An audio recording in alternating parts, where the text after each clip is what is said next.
कैसे हो आप सब? आशा करती हूँ आप लोग ठीक होंगे। तो आज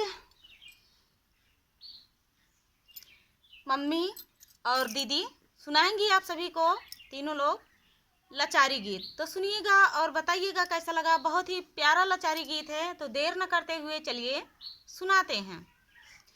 पहिरे चैनदार घड़िया बलमा फुलावरिया माँ सोई गए। पहिरे चैनदार घड़िया बलमा फुलावरिया माँ सोई गए। ससुरे माँ होते सासू जी से कहते, ससुरे माँ होते सासू जी से कहते, नैहर में कहते बलमा फुलावरिया माँ सोई गए। माया से कहत ला जाने बलमा फुलावरिया माँ सोई गए। पहिरे चैनदार घड़िया बलमा फुलावरिया माँ सोई गए। पहिरे चैनदार घड़िया बलमा फुलावरिया माँ सोई गए। ससुरे माँ होते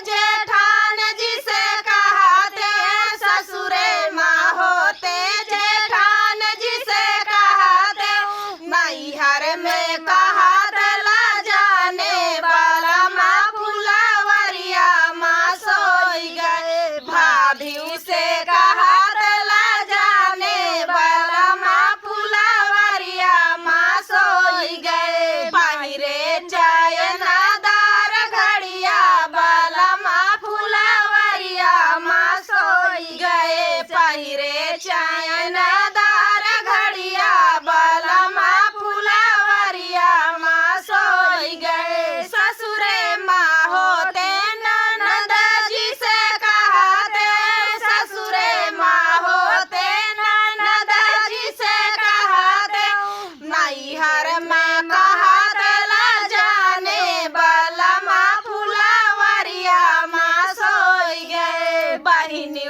से कहत ला जाने बलमा फुलावरिया माँ सोई गए। पहिरे चैनदार घड़िया बलमा फुलावरिया माँ सोई गए। पहिरे चैनदार घड़िया बलमा फुलावरिया माँ सोई गए। ससुरे माँ होते देवर जी से कहते, ससुरे माँ होते देवर जी से कहते, भैया से कहत ला जाने बलमा फुलावरिया माँ सोई गए। भैया से कहत ला जाने बलमा फुलावरिया माँ सोई गए। पहिरे चैनदार घड़िया बलमा फुलावरिया माँ सोई गए। पहिरे चैनदार घड़िया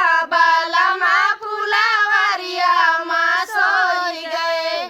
तो दोस्तों, ये प्यारा सा गीत आप सभी को कैसा लगा, लाचारी गीत, कमेंट में बताना दोस्तों। तो चलिए मिलते हैं नेक्स्ट वीडियो में। संगीता दीदी का सपोर्ट फुल आवाज के साथ करना और मम्मी का सपोर्ट, सास बहू ऑफिशियल का सपोर्ट करना। तो चलिए दोस्तों मिलते हैं नेक्स्ट वीडियो में, तब तक के लिए नमस्कार।